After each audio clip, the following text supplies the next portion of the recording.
Bago mo pa man harapin ang gulo ng araw, huminto ka muna sandali. Tahimikin mo ang puso mo. Dahil sa ilang sandali, kakausapin mo ang Diyos na lumikha ng langit at lupa. Hindi aksidente na narito ka ngayon. Ang bawat panalangin na may pananampalataya ay may kapangyarihang magbukas ng pinto ng langit. Sa panahong maraming bagay ang hindi mo hawak, may isang bagay kang pwedeng gawin ngayon, manalangin. Dumadagundong ang tinig ng Panginoon sa gitna ng unos. Ang Diyos ng kaluwalhatian ay nagpapakilala ng kanyang kapangyarihan. Awit 29:3. Kaibigan, ihanda mo ang iyong puso, sapagkat ngayong araw na ito, kakausapin natin ang Diyos. Kaibigan, sa bawat paggising mo sa umaga, may panibagong pagkakataon ang Diyos na iparamdam sa iyo na mahal ka niya. Hindi ka niya iniwan kahapon at hindi ka rin niya iiwan ngayon. Ang bawat hininga mo ay paalala na may layunin ang buhay mo. At ngayong sandaling ito, tinatawag ka niya ito hindi para sa relihiyon, kundi para sa relasyon. Ang panalangin ng umaga ay hindi simpleng dasal, ito ay paglalakad kasama ng Diyos sa simula pa lang ng araw. Isipin mo, bago ka pa man lumabas ng bahay, bago mo pa kaharapin ng anumang hamon, pinangungunahan ka na ng presensya ng Diyos. Sinabi sa awit 3, sa kinaumagahan ay dinirinig mo ang aking tinig, O Panginoon. Sa kinaumagahan ay inaayos ko ang aking panalangin sa iyo at ako'y naghihintay. Ganyan kabuti ang Panginoon. Pinakikinggan ka kahit bago ka pa man magsalita. Ngayon, hayaan mong ang puso mo'y mapuno ng kapayapaan. Pakawalan mo muna ang takot. Hayaan mong sa mga salitang ito, maramdaman mo ang yakap ng Diyos. Taimtim tayong lalapit sa Kanya hindi para humingi lang, kundi para marinig ang tinig niya, para maramdaman ang kanyang kalooban at para simulan ng araw sa ilalim ng kanyang gabay.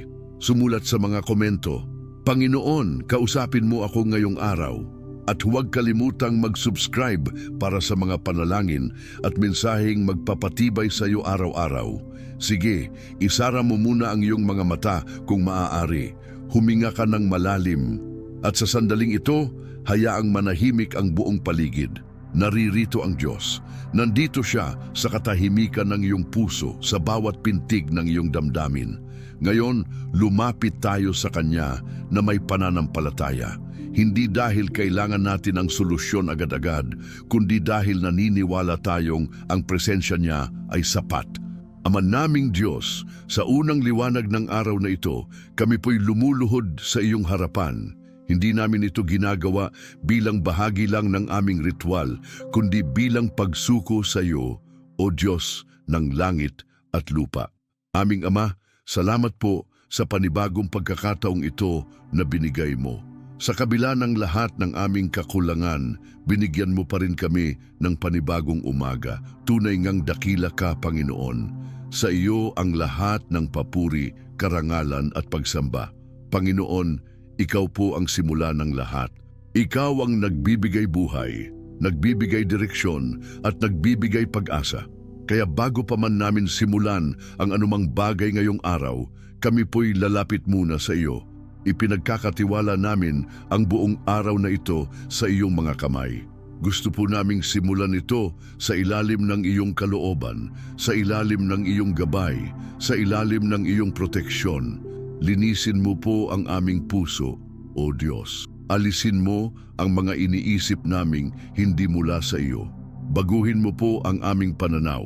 Ituwid mo po ang aming landas. Gusto po naming lumakad, nakasama ka hindi sa aming sariling diskarte, kundi ayon sa iyong plano. Sapagkat alam naming ang plano mo'y mas mataas kaysa sa plano namin. Tulad ng sinasabi sa Isaiah 55:8-9, sapagkat ang aking mga pag-iisip ay hindi ninyo mga pag-iisip, ni ang inyong mga lakad man ay aking mga lakad, sabi ng Panginoon. Sa bawat isa pong nananalangin ngayon, Panginoon, hiniling po namin na ipakita mo ang iyong kabutihan. Sa mga may sakit, ibigay mo po ang kagalingan. Sa mga may mabigat na problema, ibuhos mo ang iyong kapayapaan. Sa mga naguguluhan, ibigay mo ang liwanag. Sa mga nawawalan ng pag-asa, ibalik mo ang kanilang pananampalataya. Panginoon, marinig mo po ang bawat pabulong ng aming mga puso. Alam namin, Panginoon, hindi man palaging madali ang daan, ngunit kapag kasama ka, may lakas kaming harapin ito. Marami po sa amin ang may dinadalang takot, pag-aalala at pangungulila, ngunit ngayon sa iyong presensya inilalapag namin ang lahat. Tulad ng sinabi mo sa Mateo 28, magsiparito sa akin kayong lahat na nangapapagal at nabibigatang lubha, at kayo'y aking papagpapahingahin. Salamat sa kapahingahan, O Diyos. Pinupuri ka namin sa gitna ng bagyo. Pinapasalamatan ka namin sa kabila ng kawalan, sapagkat alam naming may ginagawa ka sa likod ng bawat pangyayari. Itinuturo mo sa amin ang kahulugan ng tunay na pananampalataya, ang maniwala kahit wala pang nakikita. Tulad ng sinabi sa Hebreo 11:1, ngunit ang pananampalataya ay siyang kapanatagan sa mga bagay na hinihintay, ang katunayan ng mga bagay na hindi nakikita. Sa araw na ito, turuan mo po kami kung paano manahimik sa iyong presensya. Hindi lang po upang humingi, kundi upang makinig. Nais naming marinig ka, Panginoon. Kausapin mo kami. Ilagay mo sa aming puso ang tamang hakbang. Ibigay mo ang iyong banal na karunungan. Kami po'y handang sumunod. Kahit hindi namin maintindihan ang lahat, magtitiwala kami dahil alam naming kasama ka namin. Itinataas din po namin ang aming pamilya sa iyo. Sa bawat ama at ina, sa bawat anak, sa bawat lolo't lola, Panginoon, ikaw po ang magbigay proteksyon. Ilayo mo kami sa lahat ng uri ng kapahamakan, sa mga umaalis ng bahay upang magtrabaho, sa mga nagbibiyahe, sa mga pumapasok sa eskwela. Panginoon, samahan mo po sila. Balutin mo kami ng iyong banal na presensya. At sa aming kabuhayan, Panginoon, buksan mo ang pintuan ng mga bagong oportunidad. Sa mga naghahanap ng trabaho, ikaw ang magbukas ng tamang trabaho para sa kanila. Sa mga may negosyo, ikaw ang magbigay ng pabor. Sa mga nahihirapan sa pinansyal, ikaw ang magpakita ng milagro. Sapagkat ikaw ang aming tagapagtustos, hindi sa mundo kami umaasa, kundi sa iyo. Ama, patawarin mo rin po kami sa lahat ng aming mga kasalanan. Sadyang napakarami ng aming pagkukulang, ngunit ikaw ang Diyos na mapagpatawad. Hugasan mo kami sa iyong banal na dugo. Tulungan mo po kaming magpatawad din sa mga nakasakit sa amin. Alisin mo ang galit, tampo at pait sa aming puso. Palitan mo ito ng pag-ibig, kapayapaan at kapatawaran, sapagkat ang tunay na kalayaan ay nasa pagpapatawad. Salamat po sa iyong banal na Espiritu. Hinihiling po namin na siya ang manguna sa bawat desisyon, sa bawat salita, sa bawat hakbang. Gusto po naming ang bawat bagay na gagawin namin ngayong araw ay maging kalugod-lugod sa iyo. Bigyan mo kami ng sensitibong puso, isang pusong nakikinig sa iyong bulong. Hindi po namin kailangan ng perpektong araw, Panginoon. Kailangan lang po namin ay ikaw. Maraming salamat sa iyong kabutihan. Hindi po kami karapat-dapat, ngunit dahil sa iyong biyaya, narito kami. Ikaw ang aming sandigan, ang aming tanggulan, ang aming tagapagligtas. At ngayong umaga, isinusuko namin sa iyo ang lahat. Anuman ang mangyari, ikaw ang masusunod. At sa pagsunod namin, naniniwala kaming makikita namin ang iyong mga pangako na matutupad isa-isa. Kaya't sa bawat nananalangin ngayon, Panginoon, ideklarang mapupuno ng pagpapala ang araw na ito.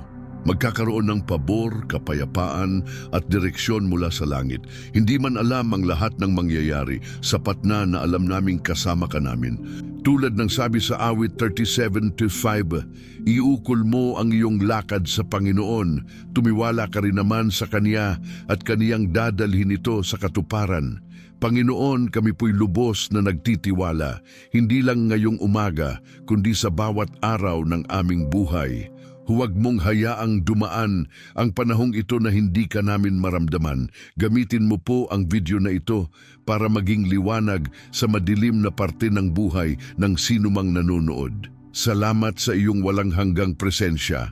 Sa pangalan ni Jesus, kami po'y nananalangin. Amen. Kung naranasan mong maramdaman ang kapayapaan habang nananalangin, isulat sa comments, "Salamat sa iyo, Panginoon, sa bagong simula."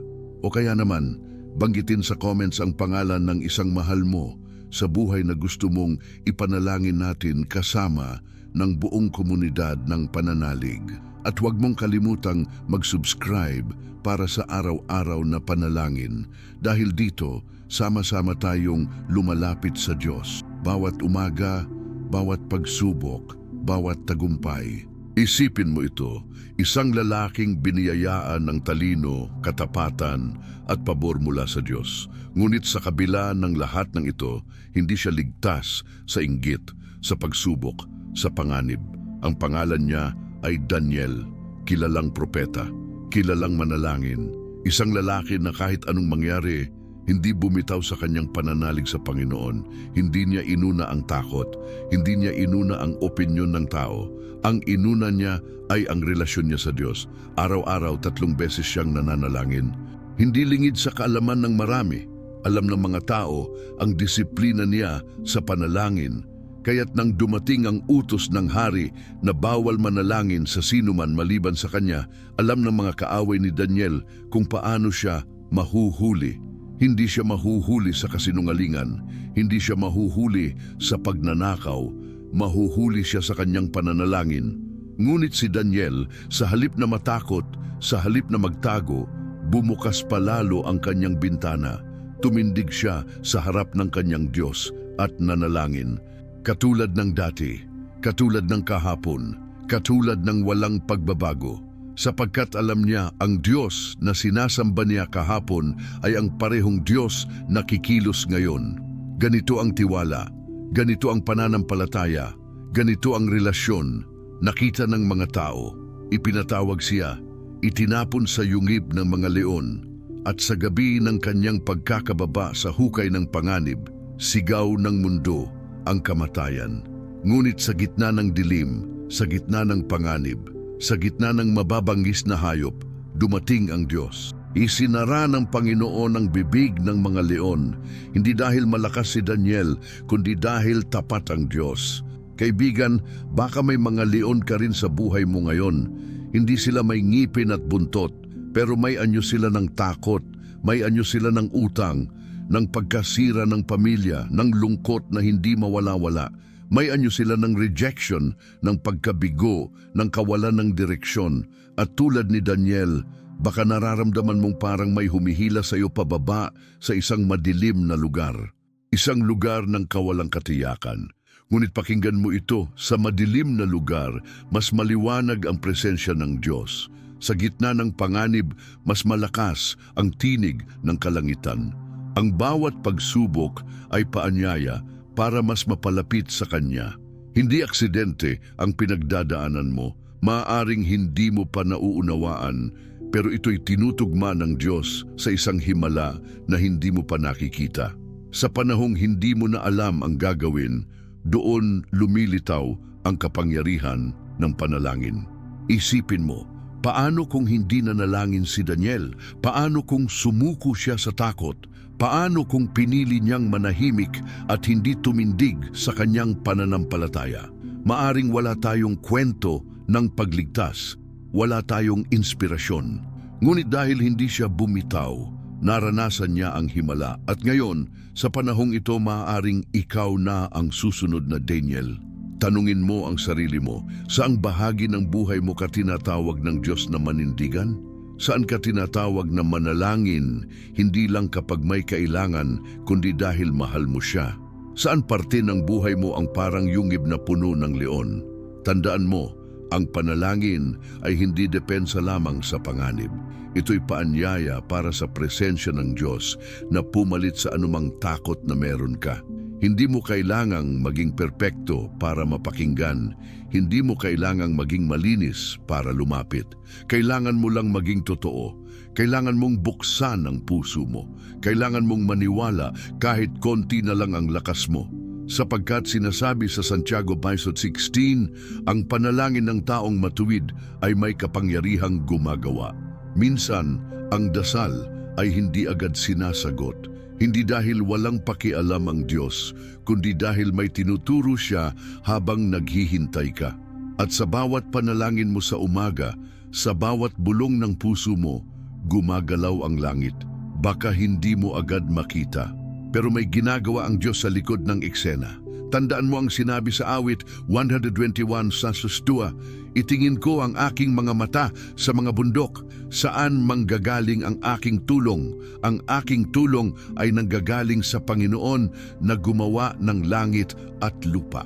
Sa bawat umaga na ikaw ay nananalangin, hindi ka lang humihingi, ikaw ay kumukonekta, ikaw ay sumusuko, ikaw ay pinapalakas. Kaya't ngayon, gusto kong isipin mo ulit si Daniel. Imaginein mo siya sa loob ng yungib, madilim, tahimik. Ang huni ng mga leon sa paligid niya, ngunit kahit anong lakas ng ingay sa labas, mas malakas ang kapayapaan sa loob niya, sapagkat alam niyang may Diyos na kasama niya sa loob ng yungib. At kung kasama mo ang Diyos, walang makakagapi sa iyo. Kahit ang pinakadelikadong sitwasyon ay kayang baguhin ng presensya niya. Hindi mo kailangang labanan ang leon. Kailangan mo lang manalangin. Hayaan mong ang Diyos ang sumara sa kanilang mga bibig. Ang laban ay sa Kanya. Ang sayo lang ay ang tiwala. Kaya sa tuwing bumabangon ka sa umaga, huwag mong hayaang unahin ang takot. Unahin mo ang panalangin. Dahil ang umagang kasama ang Diyos ay umagang puno ng direksyon, proteksyon at himala. Kaya kaibigan, habang buhay pa ang araw na ito, yakapin mo ang presensya ng Diyos. Buksan mo ang puso mo at hayaan mong siya ang manguna. Ang iyong panalangin sa umaga ay maaaring maging susi sa milagro ng buong araw mo.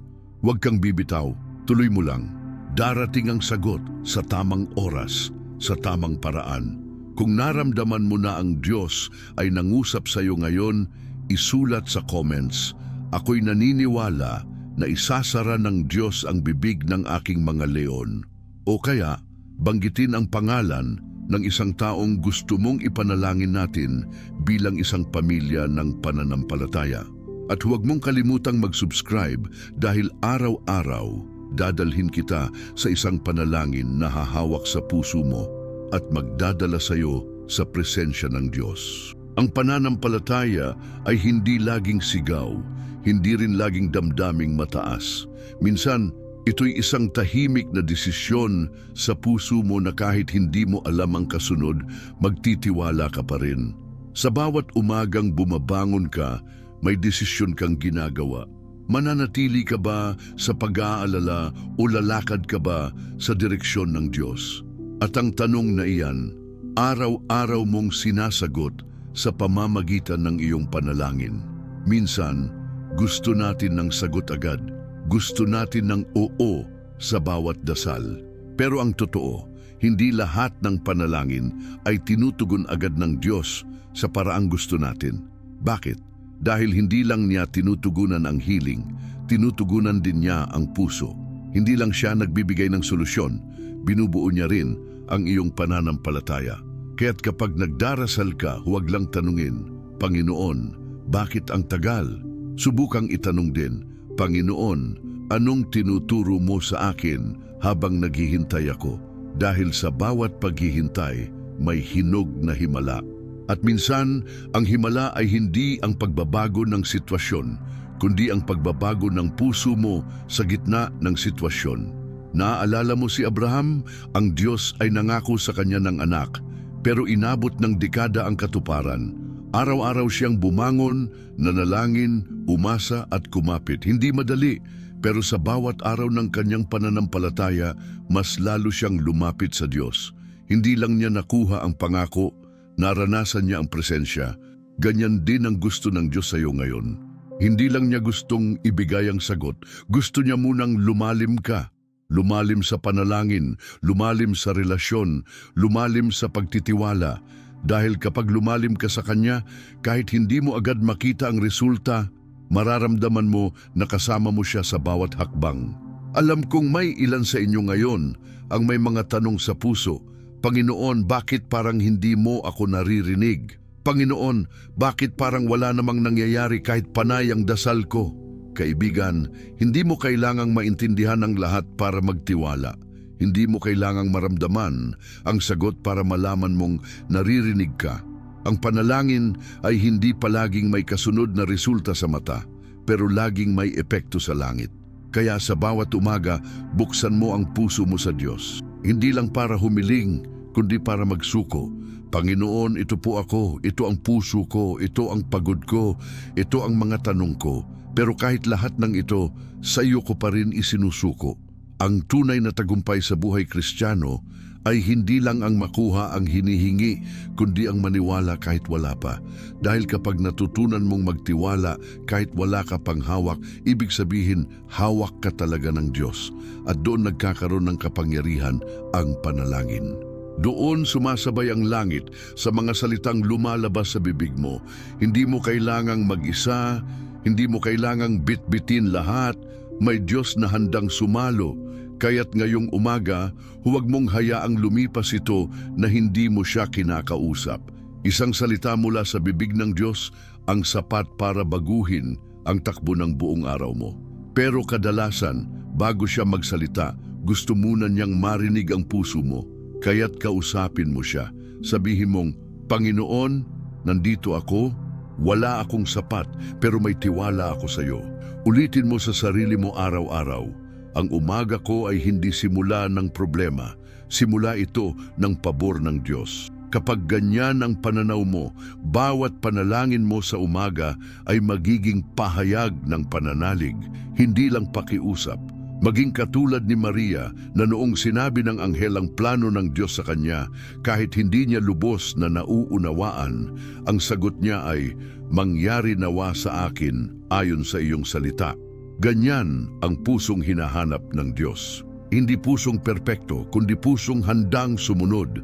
At kung sa tingin mo'y kulang ka, tandaan mo, sapat si Kristo. Kung sa tingin mo'y mahina ka, tandaan mong ang kapangyarihan ng Diyos ay nagiging ganap sa kahinaan. Hindi niya kailanman pinangakong magiging madali ang lahat, pero ipinangako niyang hindi ka niya iiwan. Kaya kung pagod ka na, kung naiiyak ka na sa mga panalangin mong tila walang sagot, ito ang paalala ko, hindi pa huli ang lahat. Ang Diyos ay gumagalaw kahit hindi mo ramdam. Ang Diyos ay sumasagot kahit hindi mo pa nakikita. At ang Diyos ay laging nasa tamang oras. Hindi pa laging oras natin, pero laging tama. Ngayon, hayaan mong ang mga salita mo ay maging buto na itatanim mo sa espiritu mo. Ipagkatiwala mo sa Kanya ang umaga mo, ang pamilya mo, ang trabaho mo, ang puso mo. Kahit mahirap, kahit may takot, kahit may pangamba, suko mo na lahat sa Kanya. At maniwala kang may darating na himala, hindi dahil sa lakas mo, kundi dahil tapat siya. Huwag mong sukuan ang panalangin. Huwag mong sukuan ang Diyos, sapagkat siya ang nagsimula ng mabuting gawain sa iyo at siya rin ang tatapos nito. Hindi mo kailangan ng buong plano, ang kailangan mo lang ay ang susunod na hakbang. At ang tiwala na ang Diyos ang maglalagay ng daan. Kung naramdaman mong nangusap sa iyo ang Panginoon ngayong umaga, isulat sa comments, Panginoon, sa iyo ko isinusuko ang lahat. O kaya banggitin mo ang isang bagay na matagal mo nang ipinagdarasal. Hayaan mong ang komunidad ng pananampalataya natin ay sumabay sa iyo sa pananalangin. At huwag mong kalimutang mag-subscribe dahil sa bawat umaga, dadalhin kita sa presensya ng Diyos. Sa pamamagitan ng mga salita na puno ng pag-asa, pananampalataya at buhay. Ang puso mo ngayon ay parang umagang sumisilay, palapit sa araw, ngunit hindi pa lubos nakikita. Ngayoy pagkakataon mong hayaang magliwanag ang kalangitan sa bawat galaw mo. Alam mo, tunay ngang nagbabago ang kapalaran kapag inilagak mo ang unang hakbang na may pananampalataya. Hindi dahil perpekto ka, kundi dahil ang iyong Diyos ang kasama mo. Naririnig mo ba ang tinig sa loob, yung napakalakas na bulong ng Espiritu na nagbibigay tiwala? Sinasabi nito, tumayo ka, lumakad ka. Hindi daw ito basta salita.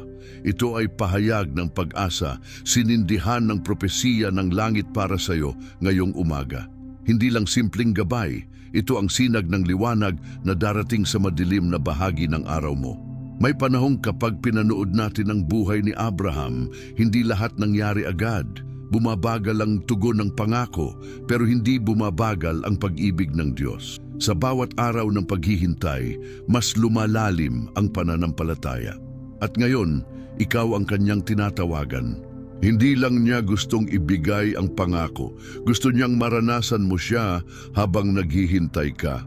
Hindi mo kailangan ng malinaw na plano o ng mapamukha mong sagot. Kailangan mo lang maniwala. Kahit bagyo pa ang tinatahak mo, baka may himala kung hindi mo pa nakikita. Ang Diyos, habang kaya mo nang huminga, ay gumagalaw pa rin sa kapangyarihan ng iyong panalangin. Sa katunayan, kapag nagdasal ka ng may tapang, bumibigkas ang langit sa pamamagitan ng mga salita mong hindi mo inaakala. At kung pagod ka na, kung nawalan ka ng lakas, huminto ka sandali. Huminga! Sabihin mong, Panginoon, nandito pa ako.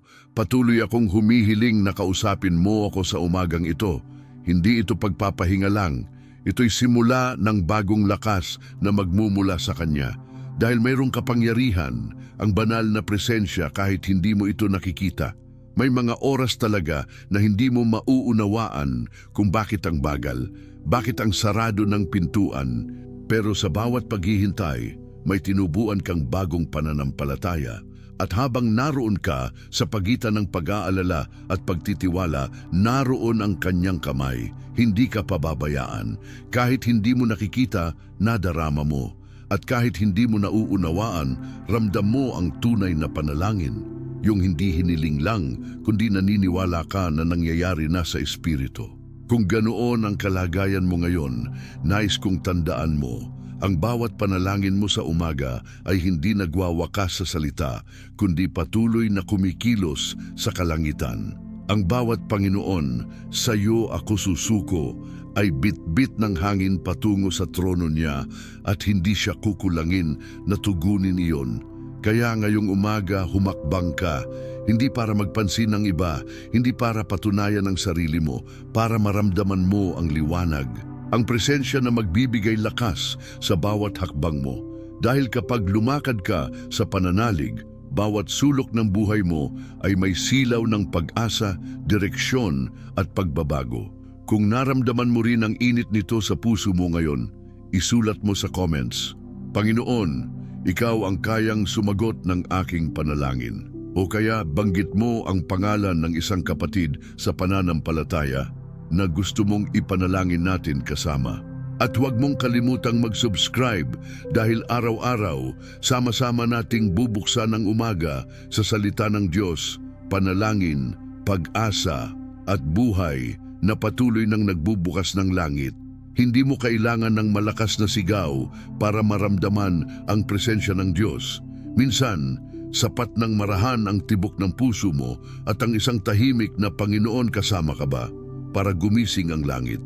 At ngayong narito ka, bukas sa salita, bukas sa galaw ng Espiritu, kayang-kaya mong gawin ang susunod na hakbang kahit hindi mo alam kung saan ka dadalhin. Pagnilayan mo, bawat umaga, nagsisimula ang mundo sa iyong paghinga. Bawat hininga ay pagkakataon para hayaan ng Diyos ang magsimula sa iyo. Hindi mo kailangang manipulahin ang sitwasyon. Hindi mo kailangang kontrolin ang resulta.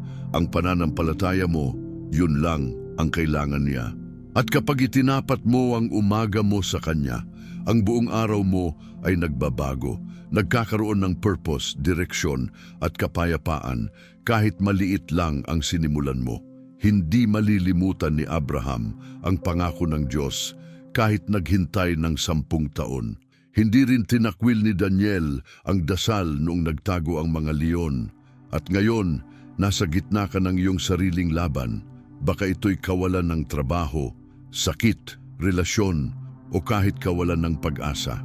Pero ang Diyos na nagligtas noon, siya pa ring magliligtas ngayon. At ang presensya niya, hindi ka pababayaan. Sa bawat hakbang na ginagawa mo na may pananampalataya, kahit pa ito'y maliit, pinag-iisipan, o parang hindi ka pansin-pansin, Ang langit ay nakikinig. Hindi niya sinusukat ang lakas mo, kundi ang katapangan mong maniwala. At sa mga panahong tangi mong magagawa ay ang sumubo ng taimtim na dasal. Alam mong hindi ka nawawala. Alam mong may kanyang layunin sa bawat galaw, bawat hininga mo.